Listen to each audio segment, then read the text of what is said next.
In a shocking twist, Alice Rivers and the Weirwood Tree cause Daemon Targaryen to have visions of the future in the Season 2 finale of House of the Dragon. Today we are going to discuss about who Daemon sees in his finale vision and what it means to Game of Thrones. What Daemon's vision of Daenerys means for House of the Dragon. Is the prince that was promised the same as Azor Ahai in the books? Who was the prince that was promised in Game of Thrones and House of the Dragon? Is Daenerys the prince that was promised or someone else?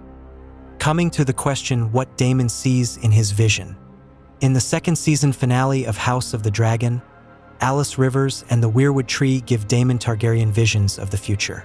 This includes witnessing Daenerys Targaryen, a White Walker, and the guy who will become the Three-Eyed Raven, the largest tie-in to Game of Thrones to yet.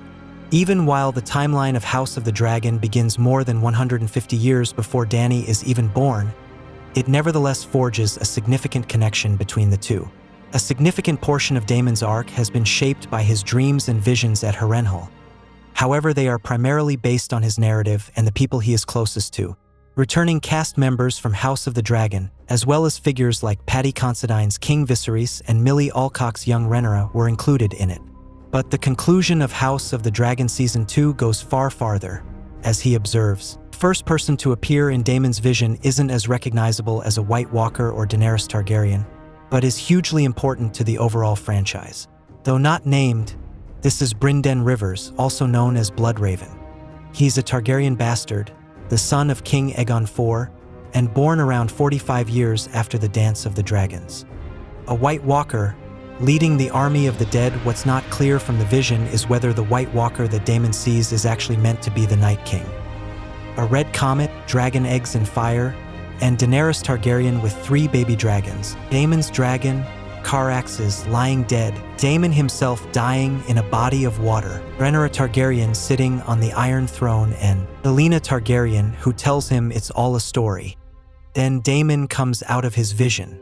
This appears to spark a shift in perception on the prophecy and its connection to the Dance of the Dragons. Later, when Rhaenyra gets to Harrenhal, he promises her once more that he would always be loyal to her. He informs her that Westeros would experience death and ruin due to a long winter. The realm's only hope is a leader who can unite it, and my brother chose you, he adds. In addition to being one of the most significant scenes in Game of Thrones and essential to Daenerys' tale, it is also extremely significant when considering the background of the House Targaryen. This occurred about 150 years after the last Targaryen dragon perished, and Daenerys was doing what was long believed to be unthinkable: the resuscitation of dragons. Rhaenyra Targaryen was the source of Daenerys' dragon eggs because, at the very least, as the director put it, showrunner Ryan Condal told EW it's one option. The 3 dragon eggs Dany received as a wedding present were included in the clutch that she sent to the Vale with Rhaena. Rhaenyra claimed those eggs represented House Targaryen's future when she sent them. It takes on a far more literal connotation if they were indeed Daenerys. It would seem to be reinforcing the notion that the eggs in House of the Dragon are identical to those in Game of Thrones, making a distinct distinction between the two, given that there is a shot of dragon eggs in the flames just before Dany herself emerges. But House of the Dragon has made much of the theory that the Targaryens must retain the Iron Throne in order to eventually unite the realm against a dreadful threat that Aegon the Conqueror saw in a dream. In the first episode of the show, Viserys named Rhaenyra his heir and shared with her the knowledge of Aegon's dream, just as his predecessor, King Jaehaerys, had passed it on to him and Rhaenyra had passed it on to Jace. Viserys informed her that Aegon had predicted the end of the world of men. A dreadful winter will blow in from the far north to start it all. Aegon saw nothing but darkness riding those winds, and whatever was within would wipe out the living planet. Rhaenyra, all of Westeros must resist this great winter that is ahead, and a Targaryen, a king or queen powerful enough to unify the realm against the cold and the dark, must sit on the Iron Throne if the world of mankind is to survive. The Song of Ice and Fire was Aegon's name for his dream. Since the days of Aegon, this secret has been passed down from king to heir. You now have to swear to keep it and keep it safe. Viserys never informed Daemon about the Song of Ice and Fire throughout the years when Daemon was thought of as his de facto successor, as evidenced by Rhaenyra and Daemon's duel in the House of the Dragon Season 1 finale, and he reacted by choking Rhaenyra severely when she told him that his brother did not trust him. "My brother was a slave to his omens and portents," he told her. "Anything to make his feckless reign appear to have purpose. Dreams didn't make us kings. Dragons did." It appears that Daemon is now persuaded that the prophecy is true and that he must help Rhaenyra in order for it to come to pass. Daemon promises Rhaenyra his allegiance when she visits Harrenhal to confront him about the rebellion she believes he is plotting against her. Rhaenyra is informed by Daemon of his vision of the Song of Ice and Fire and the impending threat posed by White Walkers. He claims that only Rhaenyra can guide them into the future, when a hero will rescue Westeros from danger. The prince that was promised is a hero who emerges to save the world from darkness, according to the important aspects of the prophecy.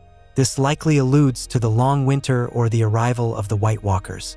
The prince, who is supposed to have a song known as the Song of Ice and Fire, is supposed to arrive, and a bleeding star is supposed to herald his approach. In George R.R. Martin's world, prophecies are commonplace. Examples include the prophecy of Valonqar that Maggie the Frog gave Cersei and the visions that Daenerys saw in the House of the Undying. Though the prophecy is hardly acknowledged in the Game of Thrones television series, several individuals are nonetheless thought to be the aforementioned hero. Virtually every character in the books has at least one notion developed about them possibly being the prince. Certain characters are highlighted in the prophecy more than others according to certain criteria. The following criteria apply. Born amidst salt and smoke beneath a bleeding star, will wake dragons from stone and will pull a sword named Lightbringer from flames, which they will use to combat darkness. While these are essential factors, there are other pertinent details to take into account. The prophecy comes from the Valyrian language, where the word prince is genderless, meaning it might refer to either a man or a woman. Many people have come to assume that there are 3 foretold heroes because of another recurring passage that implies the dragon has 3 heads, which has no clear connection to the prophecy. Daenerys' possession of 3 dragons, which would require the assistance of 2 more riders in order to mount and shield Westeros from the dark, lends credence to this. Again, it wasn't included in the show, but it might be true in the books. Azor Ahai is a slightly different term, but they're often conflated. The prince that was promised and Azor Ahai are 2 phrases that are frequently used to refer to the same subject. Throughout the book series, Melisandre actively uses them interchangeably, yet Azor Ahai has a significantly different meaning. Melisandre and other devotees of R'hllor, the Lord of Light, are the source of the name Azor Ahai. Stories describe Azor Ahai as a renowned warrior with a sword named Lightbringer that burns. Though the 2 titles are sometimes confused, it appears most likely that the prince that was promised is the reincarnation of Azor Ahai. Jon Snow and Daenerys Targaryen are the 2 most obvious candidates for the prince that was promised in Game of Thrones. They are both descended from Aegon Targaryen. Daenerys is the daughter of Mad King Aerys II Targaryen. Jon Snow soon learned that he was Daenerys' nephew and that Aegon Targaryen, the son of Rhaegar Targaryen and his secret wife Lyanna Stark, was his actual identity after growing up in the frigid north as a Stark bastard. As a result, Jon is now half Targaryen but still descended from Aegon the Conqueror. Years of violent combat helped Jon establish himself as one of the 7 Kingdoms' strongest warriors. In addition, Jon harbored a special dislike for the Night King from multiple in-person run-ins. But in the end, Jon is not the one who destroys the Night King. In contrast, Daenerys more closely matches the requirements because her dragons were essential to defeating the White Walkers. Yet, in Season 8, she transforms into a malevolent power. Although Jon and Dany seem to embody the Song of Ice and Fire together, it's unclear from Game of Thrones which of them is meant to be the prince that was promised. The fact that no one truly fits the prophecy well, and that it may have meant nothing in the end, only serves to heighten the disappointment of the 8th season of Game of Thrones. Considering the way that George R.R. Martin has structured his story, the theory might still hold true for the last 2 books in the series. Though it basically boils down to either Jon Snow or Daenerys Targaryen, the mystery of who the prince that was promised was in Game of Thrones has long gone unanswered. Furthermore, the House of the Dragon seems to be leaning toward the idea that Daenerys was the true foretold savior of Westeros in light of Daemon's vision. The red comet that appears before she does is one important hint. The prophecy mentions a bleeding star, and the Azor Ahai prophecy also mentions a red star bleeding. The two are long confused, and in the show canon, if not the book, they are most likely one and the same. The prophecy is also related to Aegon's Song of Ice and Fire dream, as the inscription on the Catspaw dagger reads, "From my blood comes the prince that was promised, and his shall be the song of ice and fire." The gender of the High Valyrian term for prince is ambiguous. It can refer to either prince or princess. Rhaenyra thinks that she will be the one to fulfill the prophecy of being a savior, or that it will at least come from her and Daemon's blood. From Viserys, their second son, to Daenerys, many decades later, the Targaryen lineage remains intact. This vision appears to be stating that Dany is the prince or princess that was promised, and that Daemon must assist Rhaenyra in order for the savior to arrive, especially since it is also tied to the White Walkers.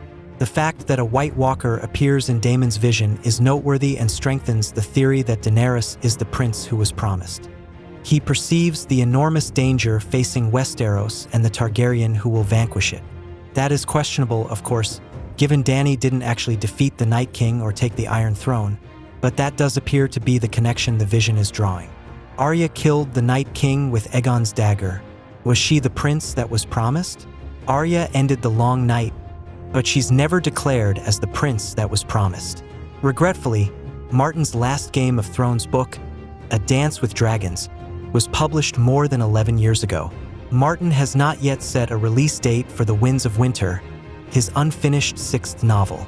In the unlikely event that George R.R. Martin never finishes A Song of Ice and Fire, there may be hope that House of the Dragon or one of the other HBO Game of Thrones spin-offs will eventually disclose who the prince who was promised is meant to be. If you are new here, hit the subscribe button so you make sure never miss my weekly videos.